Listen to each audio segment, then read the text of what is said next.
Okay, 11 o'clock. Let's get going. Good morning, good evening, good afternoon, wherever you are in the world. Hope you're having fun, you're fit, you're well, and you're being fantastic.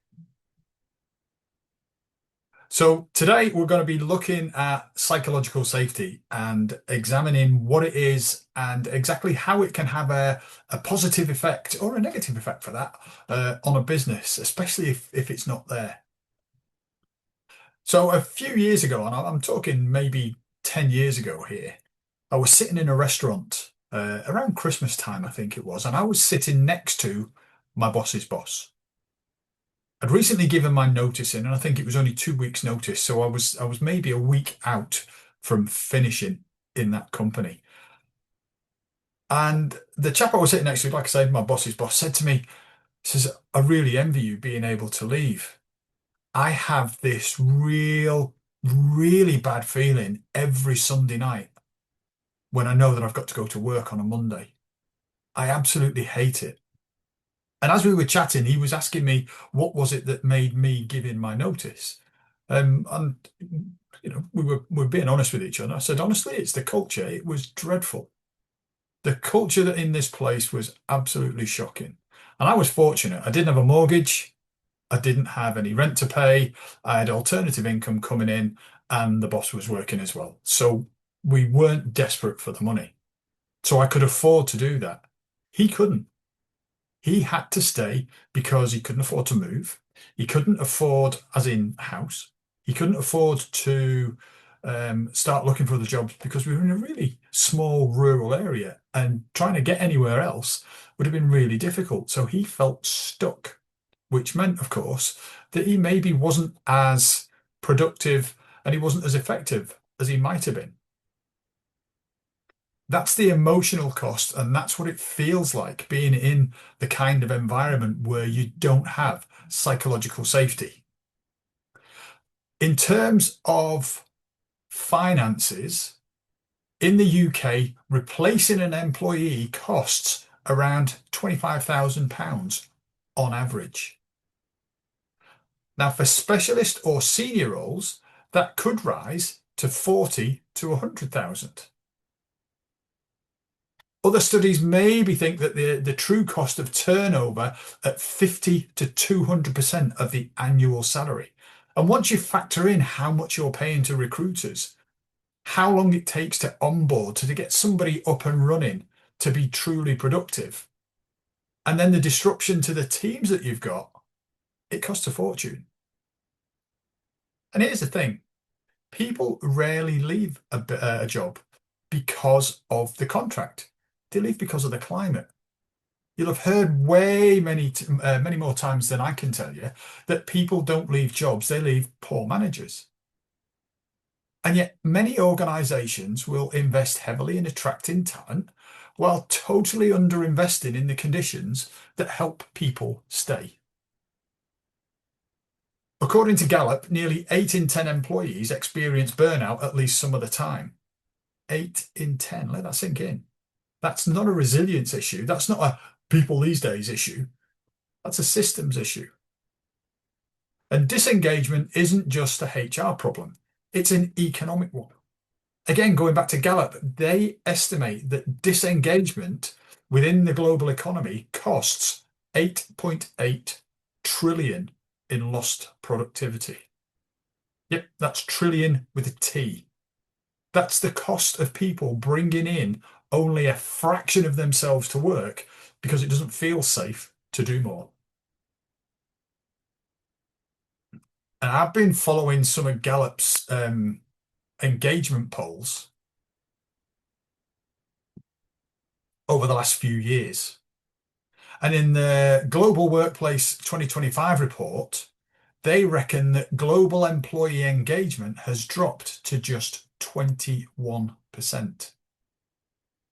That's one of the lowest levels since the pandemic, and they reckon it's worth 438 billion in lost productivity worldwide.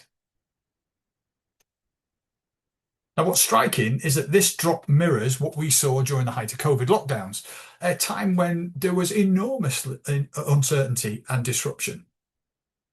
And this time, the threat isn't the virus, it's the day-to-day experience of work and the environment that we're in. And this comes down to one key element. And this is what we're talking about today: psychological safety. So when people don't feel psychologically safe, they'll stop asking questions. They'll stop challenging decisions. They certainly stop admitting mistakes. And they stop speaking up early and start speaking up too late. Or, worse, not at all. That's what disengagement looks like in real life. And here's where psychological safety becomes impossible to separate from leadership. Gallup, again, I do like to try and source information rather than just base it on anecdotes, found that 70% of the variance in team engagement is directly linked to the manager. 70%. Not perks, not policies, not purpose statements or the values written on the wall, the manager. Why is that? Well, the manager controls the emotional climate of the team. They set the tone for whether it's safe to say, I don't know. Whether it's safe to say, I disagree. Whether it's safe to say, I need help. Or whether it's safe to say, something not quite right here. And yet, manager engagement itself is falling. Again, Gallup have said from 30 to 20%, 27% overall. Managers under 35 saw a 5-point drop, and female managers experienced a 7-point decline in both engagement and well-being. So the people that we, or you, rely on to create psychological safety are often the ones with the least support. So managers are caught in the middle, accountable for results, responsible for people, and often given neither the time nor the skills to do both well. When managers are depleted, psychological safety is usually the first thing to disappear. Interestingly, engagement among individual contributors held steady at 18%. That tells us something important. The pressure point in organizations right now isn't effort, it's leadership capacity. Gallup's data also links engagement to overall well-being and life satisfaction. So as engagement drops, so does how people feel about their lives more broadly, especially manager. Psychological safety doesn't end at work. Chronic unsafety spills into sleep, relationships, health, and resilience. Now, if I was just quoting Gallup, you'd maybe look at me and point at me and say, well, you know, you're looking at a pretty skewed view of things.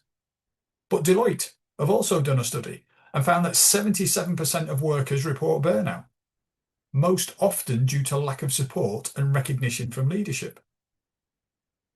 In healthcare, the World Health Organization reported burnout rates between 41 and 52% during the pandemic. Different industries, different geographies, same pattern. When people don't feel supported, heard, or safe, they burn out. That's the cost of ignoring how your people are being treated. This is why psychological safety isn't a nice to have, it's the foundation. Cultures with high psychological safety don't just feel better, they perform better. People speak up earlier. Problems are solved faster. Innovation increases, burnout decreases, and trust grows. And if Peter Drucker was right when he said, culture eats strategy for breakfast, then psychological safety is one of the most important ingredients on the plate. Because without it, even the best strategy won't survive the silence. So we've talked about it a little bit, but I've not actually said what psychological safety is. So let's start it with a very simple definition. According to Harvard professor Amy Edmondson, psychological safety is a shared belief held by members of a team that the team is safe for interpersonal risk-taking. Now, that doesn't mean that everyone is nice all the time. It doesn't mean that there's no conflict. In fact, probably quite the opposite with that one. It doesn't mean that standards are lower, and it doesn't mean that feedback disappears. Personally, I like to describe it this way. Psychological safety is when your brain doesn't have to run a threat assessment before you open your mouth. If your heart rate starts going up every time you unmute yourself on an online meeting, then psychological safety probably is quite low.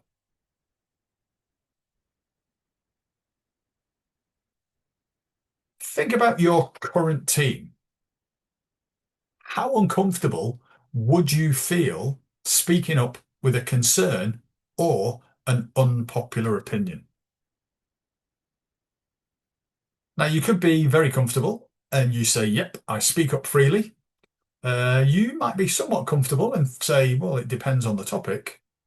Rarely comfortable, I choose my moments carefully, or not comfortable at all. In other words, I normally keep stum. I stay quiet. The thing about that question is there are no good or bad answers. It's just data. And most teams, when they're asked those questions, won't land at the extremes. Psychological safety isn't usually on or off. It's conditional. It's safe with some people. It's safe on some topics. It's safe until something goes wrong. That nuance matters. So here's a story you might be familiar with. There's a meeting, it ends, everyone nods, yeah, sounds good, great plan, excited to move forward. And then afterwards, the after meetings start happening in the hallway, on Slack or Teams, in the car. That's never going to work. Did anybody actually understand the risks? I didn't want to say anything. You've probably heard that before. You've probably taken part in something like that before. That's not a communication problem. That's not a personality problem. That's a psychological safety problem. The information existed, the intelligence was in the room, but the environment said, shut up, best to stay quiet. So in psychologically safe teams, you're going to recognize things like, I might be wrong, but can I just challenge that idea? I don't understand that. Can you explain? Or, most importantly, and this one's a really good one, that one's on me. Mistakes are treated as data, not character flaws. There's a great saying that suggests that a really intelligent person learns from their mistake. A true genius learns from everybody's mistakes. So if you're openly admitting mistakes and the whole team's admitting mistakes, everybody's learning at the same time. So trust, mutual respect, and openness to feedback are key elements of somewhere that is psychologically safe. You'll see people willing to admit mistakes. There'll be constructive conflict resolution. I love that. And, that's another course that we do offer if you're ever up for that. And you'll see active listening. When Google did research on high-performing teams, they found that psychological safety was the #1 predictor of success. Because if people don't feel safe, they don't stop working, they stop thinking. In an organization where there is no psychological safety, you'll notice a blame culture, fear of speaking up, and avoidance of feedback. So what kind of culture are you in at the moment?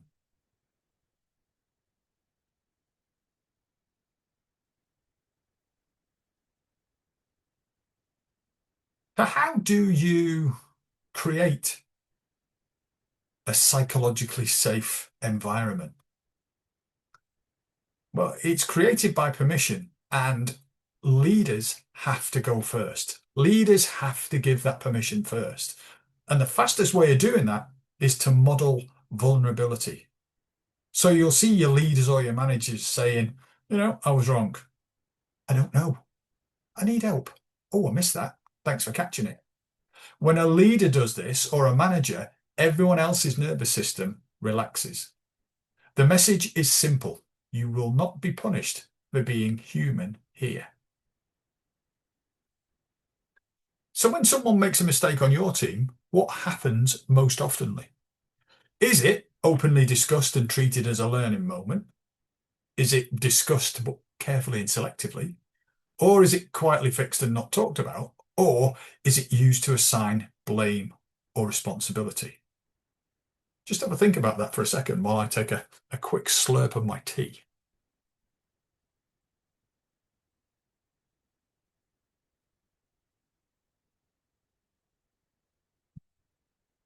So how you responded to that question will tell you a lot about your culture. Because people don't learn psychological safety from values that are written on the wall. They learn it from consequences. What happens after a mistake becomes the blueprint for future behavior. People decide whether it's safe to speak up based on what happens after somebody else does. Now, I know Mrs. C, when she was advertising this, she said that I roll my eyes. And that's one of the things that you'll see. Eye rolling, defensiveness, interrupting, awkward silence. Those moments train that silence. I posted recently on LinkedIn about being in a boardroom when somebody just kept talking over me and they kept talking over me. So in the end, it was just easier to sit down and shut up. That's what happens. Safety grows when leaders respond with, "Oh, that's a good point. Tell me more. I'm glad you raised that." Even disagreement can be safe if respect stays intact. Finally, psychological safety has to live in everyday systems. Ask yourself, who gets rewarded? Who gets heard? Who gets interrupted? Simple practices help. Inviting some dissent. If you're in a meeting, asking, what are we missing? Leaders speaking last. Structured turn taking in meetings. I remember when I was in the States, I had a department of 22 and we had a department, and I used to go around the table one by one. And again, it was for me to speak last.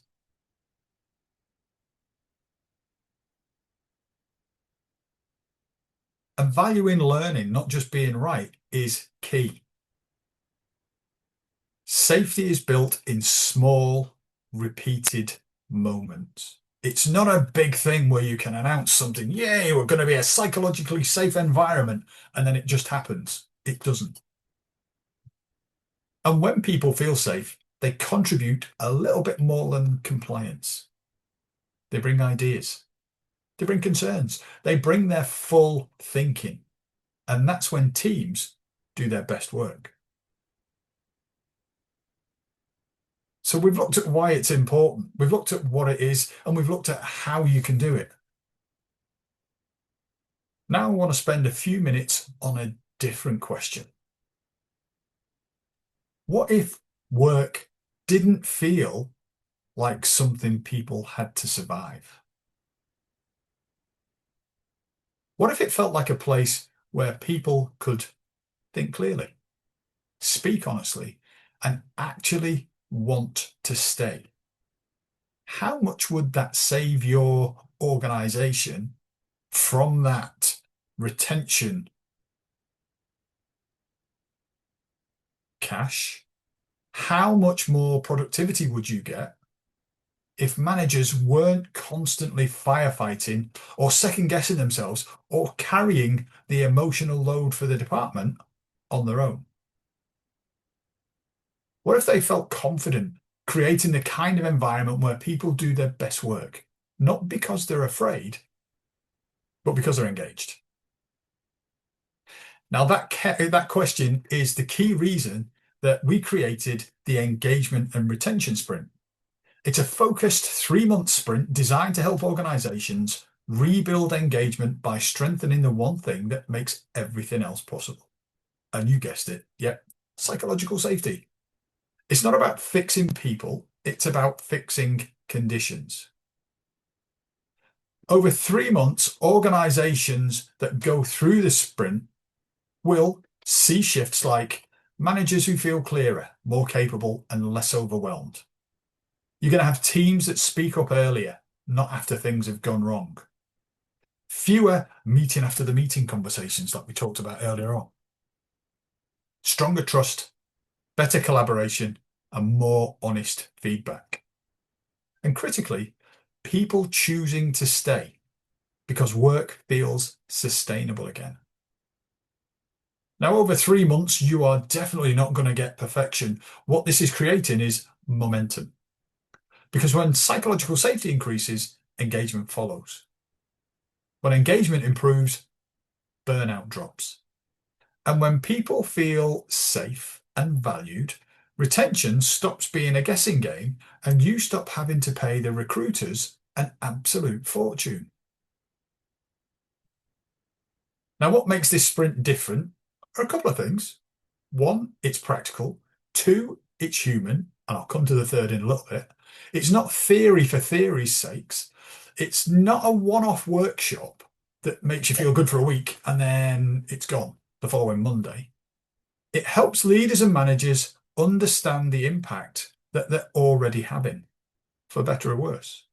And it's going to build simple, repeatable habits that create safety in everyday moments. As I said, this is not a big bang thing.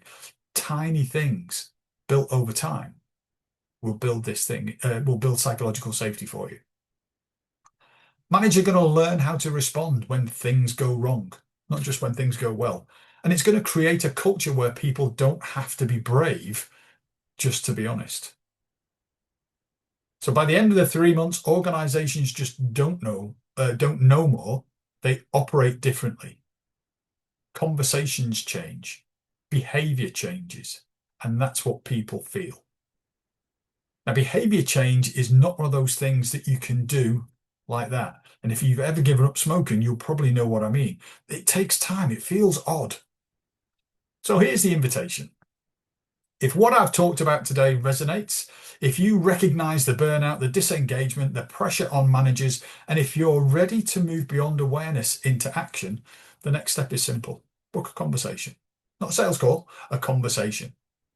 We'll look at what's happening in your organization, where the engagement is leaking, and whether the engagement and retention sprint is the right fit. No pressure, no obligation, just a little bit of clarity. Because doing nothing has a cost as well. And creating a culture where people feel safe, engaged, and committed is one of the most valuable investments an organization can make. DM me if you want more information, or if you want to get more information on that. And the final thing I know I talked about two things that this will do for you. Here's the third thing. If this doesn't work for your organization, it doesn't cost you anything. I'm quite happy to put the reputation of this program on the line and say, if it doesn't work, you don't pay. That's something that I don't think too many organizations will suggest to themselves. Thank you very much for staying with me today. Thank you for caring enough about your people to be even listening to this conversation. Anybody got any questions? I think I saw one pop up earlier on.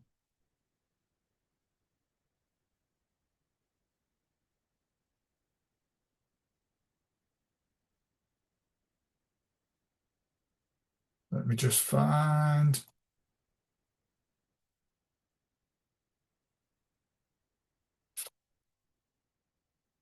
So the first question is, how long would it take for a new hire to feel psychologically safe at a company?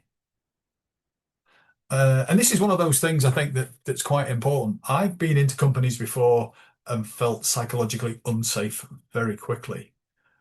Being psychologically safe takes that little bit longer. I think it takes time. You've got to be watching or I was always watching what other people were doing. And it's a case of learning the culture as you go. Again, you've always got your 6 months probation that you've got to try and navigate your way through, at least 6 months. So it's one of those where it will take time. It's a it's a feel thing.